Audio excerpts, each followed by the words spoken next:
શિવાની, હાર્દિક પટેલનું જે કદ છે કોંગ્રેસમાં તે કદમાં વધારો થશે। ટૂંક સમયમાં જ હાર્દિક પટેલને ઓલ ઇન્ડિયા કોંગ્રેસમાં મહત્વની જવાબદારીઓ છે તે સોંપવામાં આવશે। મહત્વનું છે કે કોંગ્રેસને ગુજરાતમાં સ્ટાર પ્રચારક તરીકે હાર્દિક પટેલનો સમાવેશ કરવામાં આવ્યો હતો। સમગ્ર ચૂંટણી દરમિયાન હાર્દિક પટેલે ગુજરાતમાં સૌથી વધારે જાહેર સભાઓ છે તેનું સંબોધન કર્યું હતું। આ ઉપરાંત હાર્દિક પટેલનો સ્ટાર પ્રચારક તરીકે અન્ય રાજ્યોમાં પણ સમાવેશ કરવામાં આવ્યો છે।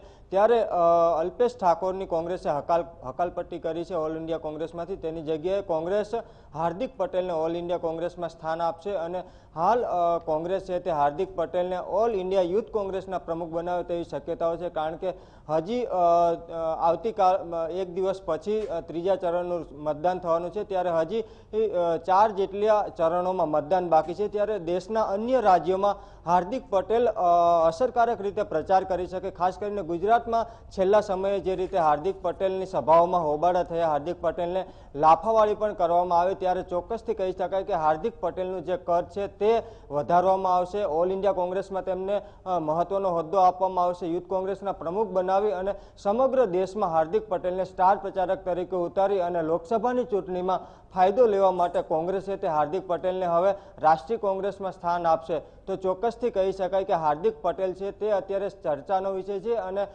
12 માર્ચના રોજ હાર્દિક પટેલ કોંગ્રેસમાં જોડાયા બાદ હવે હાર્દિક પટેલને ઓલ ઇન્ડિયા કોંગ્રેસમાં સ્થાન મળશે। જી શિવાની।